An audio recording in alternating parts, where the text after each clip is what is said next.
नमस्कार दोस्तों, स्वागत है आपका हमारे चैनल फिल्मी वाणी पर। दोस्तों, कॉमेडी शुरू से ही फिल्मों का एक इंटीग्रेटेड पार्ट रही है। इतना कि नॉन कॉमेडी फिल्मों में भी कॉमेडी का अच्छा खासा स्पेस रहा है। स्पेशली साउथ सिनेमा की बात करें तो वहाँ की अमूमन हर एक फिल्म में कॉमेडी का सब प्लॉट रखा ही जाता था। दैट मीन्स फिल्मों की कहानी कुछ भी हो, मेकर्स कहानी के उलट कॉमेडी का एक अच्छा खासा प्लॉट रखते थे और ऑडियंस भी उस चीज़ को देखना पसंद करती थी। इवन कई बार ब्रह्मानंदम और वाडी वेलु जैसे कॉमेडियंस ने अपनी कॉमेडी के चलते डूबती हुई फिल्म को भी उठाया। 90s, अर्ली 2000 और 2010 के पहले तक कुछ स्पेसिफिक कॉमेडियन ऐसे भी थे जिनको पोस्टर पर जगह दी जाने लगी और ऑडियंस को वे थिएटर्स तक घसीटने में अहम भूमिका निभा रहे थे। ठीक उसी तरह बॉलीवुड के क्लासिक टाइम पीरियड में भी महमूद, केस्टो मुखर्जी और जॉनी वेकर जैसे कॉमेडियंस को पोस्टर का हिस्सा बनाया जाने लगा। हालांकि प्रेजेंटली अगर देखें तो कॉमेडी में काफ़ी बदलाव आ चुका है। आजकल सिचुएशनल कॉमेडी और सटायर डायलॉग्स का ज़माना है। दोस्तों, साउथ में जो कॉमेडी का एक सब प्लॉट रखा जाता था, आज की तारीख में उस चीज़ को पूरी तरह से ख़त्म कर दिया गया। सो आज कौन से कॉमेडियन पीक पर हैं और किसने किसकी लेगेसी को फॉलो किया, आज हम अपने इस वीडियो में इसी चीज़ को जानेंगे। तो दोस्तों, चैनल को सब्सक्राइब करें और वीडियो के साथ बने रहें। दोस्तों, पोस्ट कोविड पीरियड में केस्टो मुखर्जी, महमूद साहब और जॉनी वॉकर जैसे कई दिग्गज कॉमेडियन हुए जिन्होंने दशकों तक दर्शकों को एंटरटेन किया। हालांकि उस दौर में most of the comic actors कहीं ना कहीं एक स्पेसिफिक रोल में टाइपकास्ट होते जा रहे थे। महमूद एक ऐसे एक्टर बनकर उभरे जिन्होंने कॉमेडी के दायरे को तोड़ा और एक ऐसी सक्सेस साबित हुए जो फिल्मों में हीरो से ज़्यादा फीस चार्ज करने लगे। महमूद साहब को कॉमेडी के चलते ह्यूज स्टारडम मिला और अपने पीक समय में ये कई बॉलीवुड लीड हीरो से सशक्त पहचान रखते थे। लेट 70s के दशक तक जब महमूद साहब का दौर खत्म होने को था तो जगदीप, असरानी, देवन वर्मा और कादर खान जैसे एक्टर्स ने कॉमेडी के डिपार्टमेंट को संभाला। लेट 80s में एक कॉमेडियन काफ़ी लाइमलाइट में आया और मानो 90 के दशक में तो उन्होंने पूरी तरह से धूम मचा के रखा था। ये एक्टर थे जॉनी लीवर साहब। ये उस समय के सभी बड़े हीरोज़ की फिल्मों का हिस्सा रहे और महमूद साहब के बाद कॉमेडी फील्ड में इन्हें सबसे बड़ा नाम और पॉपुलैरिटी मिली। ऑल्दो कादर खान और परेश रावल जैसे एक्टर्स भी अच्छा कर रहे थे। बहरहाल अर्ली 2000 में एक नाट्य कथ का एक्टर आया जिसकी पॉपुलैरिटी आसमान छूने लगी और धीरे धीरे इन्होंने जॉनी लीवर को साइडलाइन करना शुरू कर दिया। ये एक्टर थे राजपाल यादव जो सन 2000 से 2010 के बीच सबसे ज़्यादा डिमांड में रहे।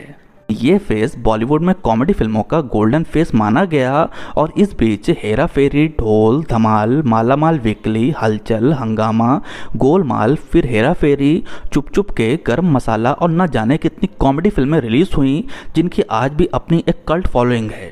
ट्रूली ये कॉमेडी फिल्मों का गोल्डन इरा था जिसमें जॉनी लीवर, परेश रावल, शक्ति कपूर, राजपाल यादव और मनोज जोशी जैसे एक्टर्स का योगदान रहा। साथ ही साथ प्रियदर्शन का योगदान कभी भी भुलाया नहीं जा सकता। साथ ही साथ हॉनरेबल मेंशन में अक्षय कुमार भी, जिन्होंने उस टाइम पीरियड में जितनी भी फिल्मों में काम किया उसे भुलाया बिल्कुल भी नहीं जा सकता। वैसे हम बॉलीवुड में कॉमेडी की बात करें और गोविंदा साहब का जिक्र ना करें ये सच में बेईमानी होगी। दोस्तों, गोविंदा बॉलीवुड के ओनली एक्टर बने जिनको कॉमेडी के चलते स्टारडम मिला और इनकी गिनती मेन लीग के एक्टर्स में हो रही थी। बात करें तेलुगु इंडस्ट्री की तो यहाँ पर भी कॉमेडियंस की भरमार थी, लेकिन इस फील्ड में जिसने सबसे ज़्यादा नाम कमाया वो थे ब्रह्मानंदम सर। ये आज भी अपनी कॉमिक परफॉर्मेंस के चलते जाने जाते हैं और ऑडियंस का इन्हें फिल्मों में देखना किसी ट्रीट से कम नहीं है। ब्रह्मानंदम सर की कॉमेडी, उनके एक्सप्रेशन और बॉडी लैंग्वेज ऐसी है जो रोते हुए इंसान को भी हंसी छुड़ा दे। यही वजह है कि 3 दशक से भी ज़्यादा ये फिल्मों में रेलिवेंट हैं और 1000+ फिल्मों में काम किया है। साथ ही साथ ये लिविंग एक्टर हैं जिन्होंने सबसे ज़्यादा फिल्मों में काम किया और इसके चलते गिनीज वर्ल्ड रिकॉर्ड में इनका नाम भी दर्ज है। इनकी गिनती आज भी इंडिया के हाईएस्ट पेड कॉमेडियन के तौर पर होती है। यूँ तो ब्रह्मानंदम के साथ साथ तेलुगु इंडस्ट्री में और भी कई बेहतरीन कॉमेडियन थे, लेकिन जिस तरह का स्टारडम और क्रेज ब्रह्मानंदम का था उस तरह दूसरे कॉमेडियंस का हो नहीं पाया। हालांकि आपको बता दूं, बादशाह अली और MS नारायणा भी इस टाइम पीरियड के ग्रेटेस्ट कॉमेडियन के तौर पर कंसिडर किए गए और इन्हें भी ह्यूज पॉपुलैरिटी मिली। इन तीनों ने इंडिविजुअली और एक साथ भी बहुत सारा काम किया और ऑडियंस का इन तीनों कलाकारों को साथ में देखना बिगेस्ट ट्रीट होता था। दोस्तों हिंदी डब फिल्मों की इरा में इनकी कॉमेडी ने दर्शकों को साउथ फिल्मों की तरफ अट्रैक्ट किया और मैं अभी भी मानता हूँ कि तेलुगु फिल्में और तेलुगु एक्टर्स को जो इतनी लार्जर रीच मिली है उसमें इन कॉमेडियंस का बहुत बड़ा हाथ है। इसके अलावा वेणु माधव, सुनील, रघु बाबू, जयप्रकाश रेड्डी, तन्नीकेला भरणी और प्रकाश श्रीनु भी अच्छे कॉमेडियन रहे। प्रेजेंटली तेलुगु सिनेमा में भी कॉमेडी का स्तर बदल चुका है। इस समय वेनेला किशोर, प्रियदर्शी, पोसानी कृष्णा मुरली और पृथ्वी जैसे एक्टर्स काफ़ी एक्टिव हैं। तमिल इंडस्ट्री की बात करें तो अगर तेलुगु इंडस्ट्री के पास ब्रह्मानंदम सर हैं तो तमिल इंडस्ट्री के पास है वादी वेल्लू। हालांकि वादी वेल्लू से पहले as a comedian Nagesh sir की भी अपनी एक लंबी लेगेसी है। वादी वेल्लू ने तमिल सिनेमा में एज अ कॉमेडियन जो पहचान बनाई वो शायद ही किसी एक्टर की पहले बनी होगी।